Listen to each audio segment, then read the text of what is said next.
Hi, everybody. Welcome to the QB School. I am JT O'Sullivan. Today, we got Tua. Preseason week 2. Now, that's a rough start, y'all. Rough start. But locked in, fired up. It gets better quickly, sort of. So lock in, get it going. Welcome to the QB School.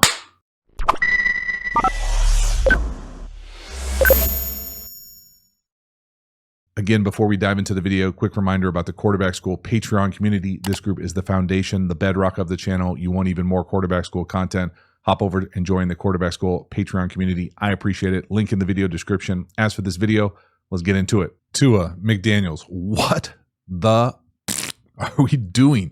There's no way we threw a pick on post-wheel flat RPO. There is no way as the first play, I'm guessing, of the year for Tua. I didn't watch preseason week 1. And he's making a ridiculous tackle, throwing his head in there. What the fuck are we doing? How is this even possible? First of all, how's it possible that he throws a pick on this play that he essentially stamped in the league last year and ran it more than anyone I've ever seen anyone run it, an RPO? I mean, it is a pretty impressive tackle. I'm not going to lie there. He fights off, spins off the block and makes a blind tackle. Now, definitely shouldn't do that for a guy who's dealing with the kind of health issues he's dealing with. It's just ridiculous. It's beyond ridiculous. Wasn't he sitting in that same position last year too? Okay, the first part is why are we doing this the first play? Is this just he's the most comfortable thing for him to do? Because to me, this is the post part of it, and oftentimes you'll see them settle this. This is the wheel part of it for me, where you can kind of throw it here, throw it wide on the path all the way down the field, and then it's with this kind of flat, sneak flat or hide flat across. And usually you're going to read this C-gap player right here.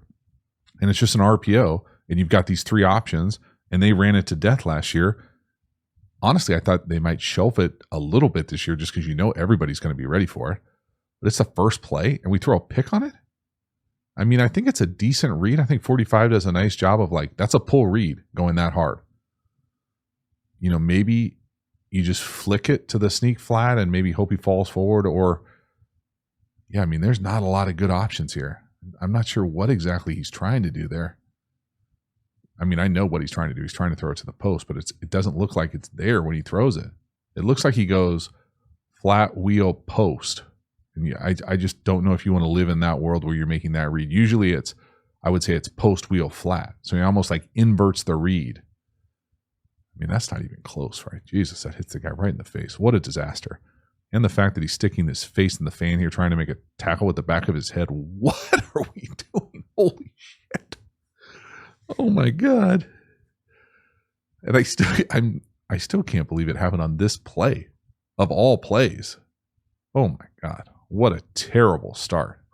Jeez. So bad on so many levels. All right. Well, we start bouncing back here. 3rd and 8. We're going to work on what I'm going to call a search route by the number 3 up top. He's coming out of it to the outside. A little hingy. This is just a really nice job. I think this is what Tua has proven he does really well. Throw these things between the numbers.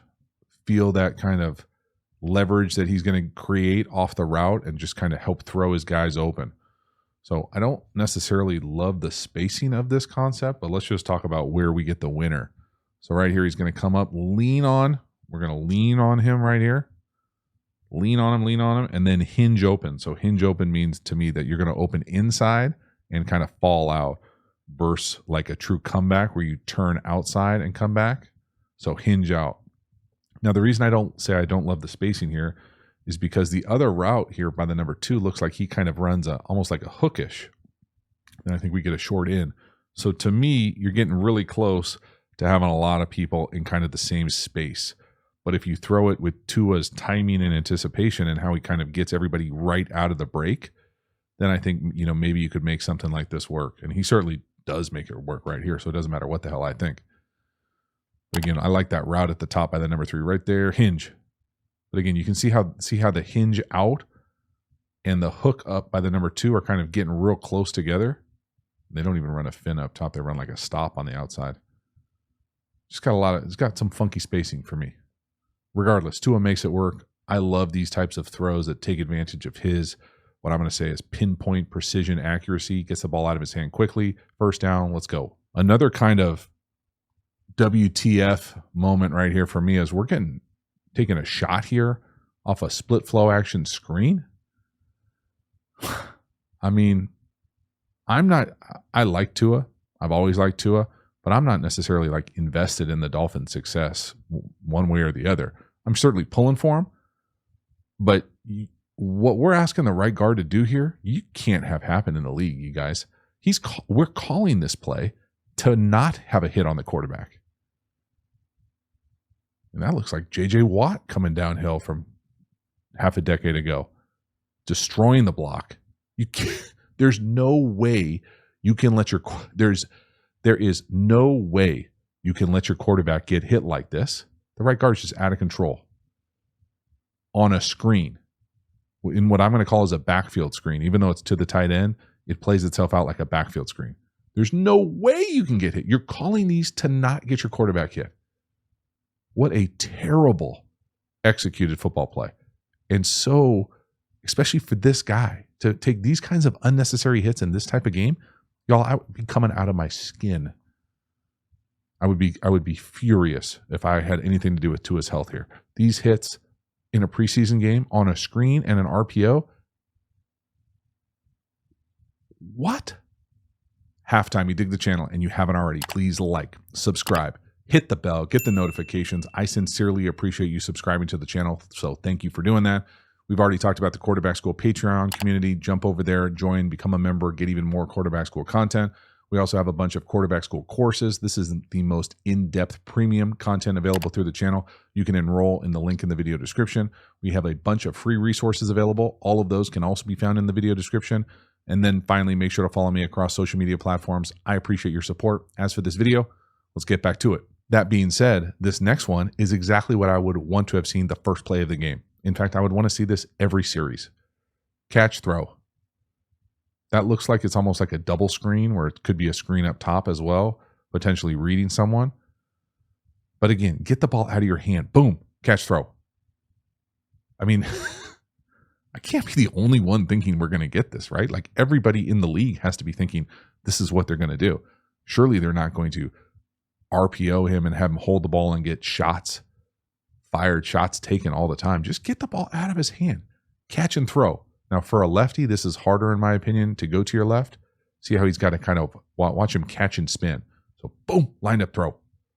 It's like turning two as a lefty. You don't see a whole lot of left-handed second baseman. Boop. It's a hell of a play. Right up on him. Again, precision, accurate. Let's go. More of that. All right, now we're rolling. 3rd and 3. Tyreek Hill, the slot up top.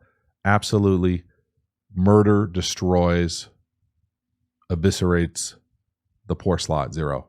0 is a 0 out there. My God, look how open he is. 3rd and 3, and he's open by 10 yards. Watch. I'm sure if you've seen this video, if you're watching this video, you've probably seen this play. I hadn't. This, he comes up here, and I'm just going to guess this is a quick out. It might be like a choice where he could do, whatever he wants here. But it's 3rd and 3, right? We can all see the first down sticks right here. This poor defender is terrified.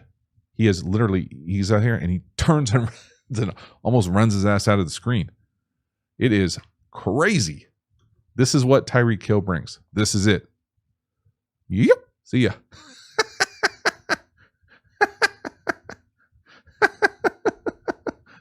You could punt it out to him for a first down.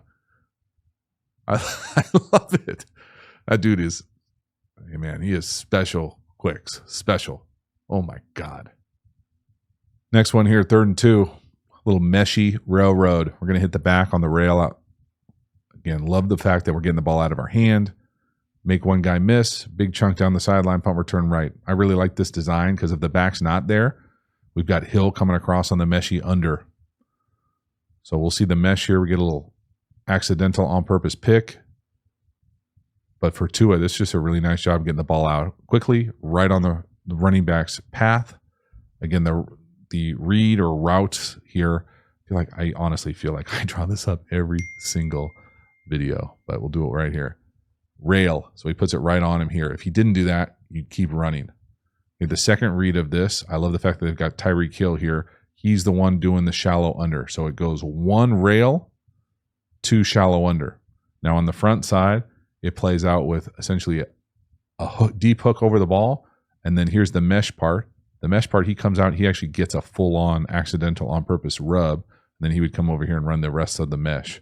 I think on the other side, they probably, if I had to guess, run some sort of 7-stop or curl. And so you just play this thing out. 1, 2, 3 over the ball, 4 back here, and maybe 5 here if you're playing 7-on-7. Who the hell knows?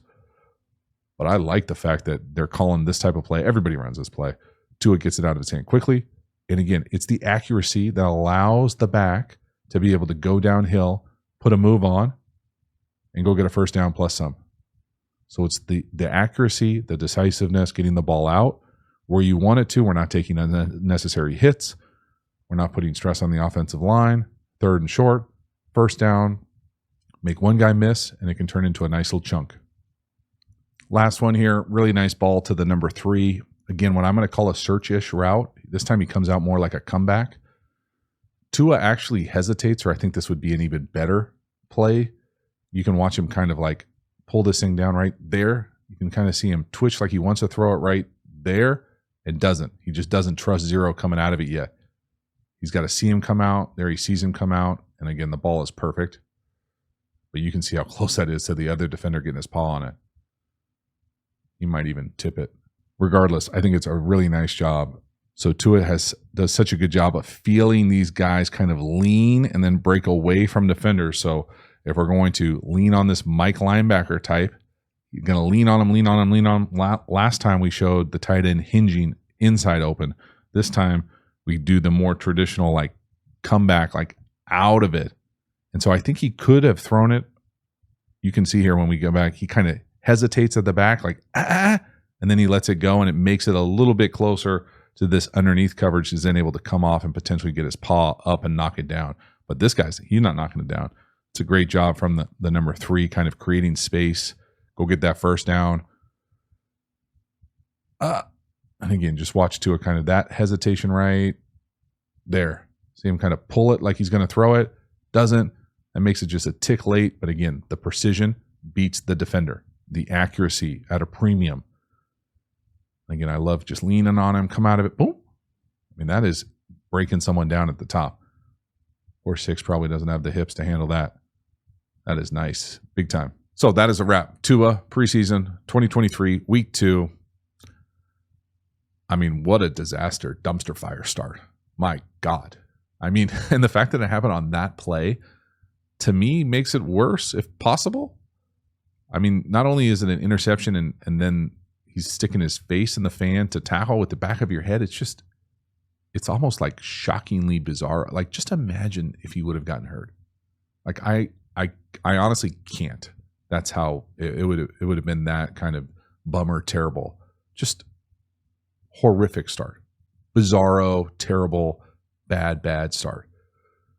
And it kind of kept going a little bit. We're getting hit on screens. Just bizarre how it all kind of transpired at the beginning.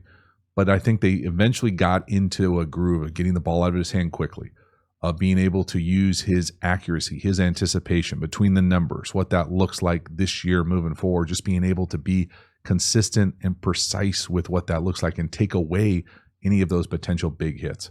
Either way, scary as hell start, settle down eventually. I certainly am fascinated to see what they look like. I really like watching Tua play, always have. Think he's got the opportunity to be part of a really special offense with what they got going down there. We shall see. Again, thank you so much for hanging to the end. I will see you next time. Have a good one.